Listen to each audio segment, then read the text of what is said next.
ప్రశాంత్ వర్మ నిజానికి ఒక under rated director.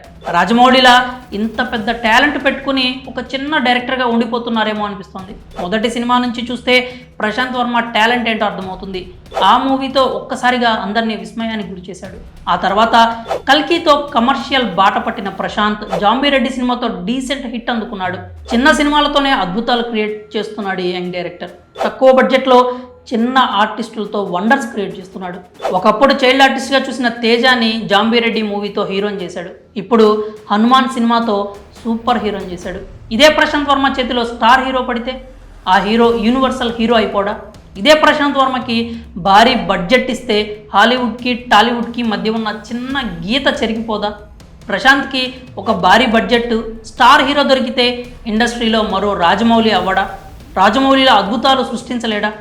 అసలు ప్రశాంత్ వర్మకి భారీ బడ్జెట్ బడా స్టార్ క్యాస్ట్ ఇవ్వడానికి ఉన్న అర్హతలు ఏంటి అనే విషయాన్ని మనం ఇప్పుడు పరిశీలిద్దాం.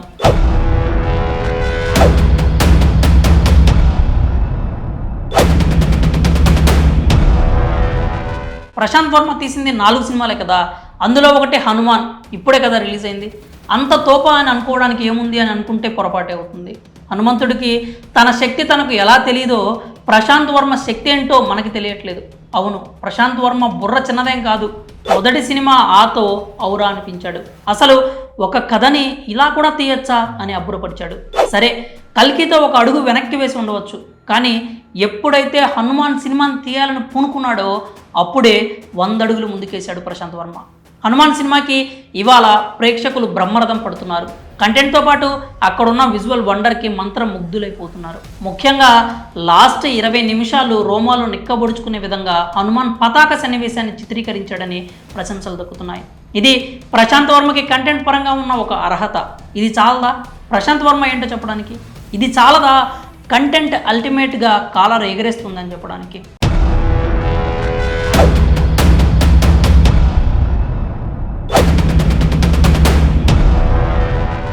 ఏ రంగంలో అయినా క్వాలిటీ మ్యాటర్స్. క్వాలిటీయే మాట్లాడుతుంది. ప్రశాంత్ వర్మకి 10 కోట్లు ఇచ్చి సినిమా తీయమన్నా 100 కోట్లు ఇచ్చి సినిమా తీయమన్నా కానీ 2 సినిమాలకి ఒకే విధంగా పనిచేస్తాడు. ఉన్న దాంట్లో ఎంత బాగా ప్రజెంట్ చేయొచ్చు అనేది ప్రశాంత్ వర్మలో అతి పెద్ద క్వాలిటీ. ఇక అవుట్పుట్ క్వాలిటీలో కాంప్రమైజ్ కాకపోవడం అనేది అతని సినీ డిఎన్ఏలోనే లేదని అతని మూవీ లైబ్రరీ చూస్తేనే తెలుస్తుంది. తాజాగా హనుమాన్తో మరోసారి ప్రూవ్ అయింది. ఎక్కడ హనుమాన్ సినిమా, ఎక్కడ 50 కోట్ల బడ్జెట్? ఏమైనా సంబంధం ఉందా? 50 కోట్ల బడ్జెట్లో 500 కోట్ల బడ్జెట్ సినిమాకి సరితూగే మూవీ తీయడం సాధ్యమేనా? కానీ ప్రశాంత్ వర్మ అసాధ్యాన్ని సుసాధ్యం చేసి చూపించాడు. 50 కోట్లకి ఈ రోజుల్లో ఏమొస్తుంది? ఒక భారీ సినిమాలో పాట ఖర్చది, కానీ ఆ బడ్జెట్లోనే హనుమాన్ వంటి విజువల్ వండర్ తీసి ఔరా అనిపించాడు. మీకు ఆ విషయం తెలుసో లేదో, హనుమాన్ మూవీ బడ్జెట్ ఆదిపురుష్ బడ్జెట్లో 10% మాత్రమే. ఆదిపురుష్ బడ్జెట్ 500 కోట్ల పైనే. అది చివరికి మిగిల్చింది పెయినే. ఇదే బడ్జెట్ ప్రశాంత్ వర్మకి ఇస్తే హాలీవుడ్ రేంజ్లో గ్రాఫిక్స్ విజువల్ ఎఫెక్ట్స్ పెట్టి హైలీ అప్రిషియేటెడ్ మూవీ తీస్తాడు. ఈ 10% బడ్జెట్తోనే ప్రశాంత్ వర్మ ఇంత మ్యాజిక్ చేస్తే ఒక్కసారి 500 కోట్ల బడ్జెట్ ఇస్తే సినిమా ఏ రేంజ్లో ఉంటుందో ఊహించుకోవడం కూడా కష్టమే అవుతుంది. ఎందుకంటే ప్రశాంత్ వర్మ ఊహల ఎక్స్ట్రీమ్, రాజీ పడకపోవడం, ఉన్న దాంట్లో అద్భుతాలు సృష్టించడం తెలిసిన ప్రశాంత్ వర్మ ఒక్కసారి గీత దాటితే ప్రభంజనమే. ఇది చాలదా ప్రశాంత్ వర్మ వర్త్ చెప్పడానికి? క్రియేటివ్ జీనియస్ ప్రశాంత్ వర్మ బుర్రలో హాలీవుడ్ రేంజ్ స్టఫ్ ఉందని మూవీ హిస్టరీ చూస్తేనే తెలుస్తుంది. ఆ విషయాన్ని హనుమాన్ సినిమా చెప్పకనే చెప్తుంది. రాజమౌళి తర్వాత ఆ రేంజ్ విజన్ ఉన్న దర్శకుడిగా ప్రశాంత్ వర్మ మార్కులు కొట్టేశాడు. మహాభారతం సినిమా తీద్దామనుకున్నా అని అన్నప్పుడే ప్రశాంత్ వర్మ గట్స్ ఏంటో అర్థం చేసుకోవాల్సింది. ఎప్పుడైతే రాజమౌళి తానే మహాభారతం తీద్దామనుకుంటున్నా అని చెప్పారో అప్పుడే ప్రశాంత్ వర్మ డ్రాప్ అయ్యాడు. మహాభారతం సినిమా తీయాలంటే ఎంత విజన్ ఉండాలి?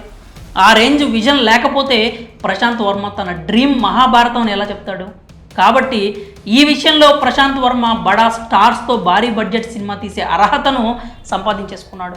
స్టార్ కానటువంటి తేజతో హనుమాన్ అనే సూపర్ హీరో మూవీ చేసి వావ్ అనిపించాడు. తనకిచ్చిన తక్కువ బడ్జెట్లో వండర్స్ క్రియేట్ చేశాడు.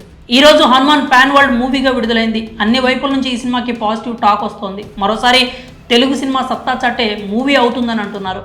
మరి ఇలాంటి సినిమా తీసిన ఇంత టాలెంటెడ్ డైరెక్టర్కి భారీ బడ్జెట్ స్టార్ హీరో దొరకడమే ఆలస్యం.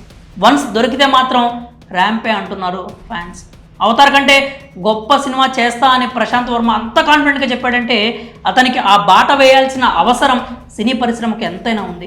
అప్పుడే హాలీవుడ్ టాలీవుడ్ అనే గీత పూర్తిగా చెరిగిపోతుంది. హనుమాన్తో ఇప్పటికే మరో రాజమౌళి దొరికాడనే ఫ్యాన్స్ కామెంట్స్ చేస్తున్నారు. రాజమౌళికి దొరికినట్టు బడ్జెట్ స్టార్ కాస్ట్ దొరికితే ప్రశాంత్ వర్మకు తిరిగి ఉండదు.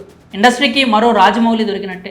మరి ప్రశాంత్ వర్మ టాలెంట్ విషయంలో మీరేమనుకుంటున్నారో మీ అభిప్రాయాలను కామెంట్స్ రూపంలో తెలియజేయండి.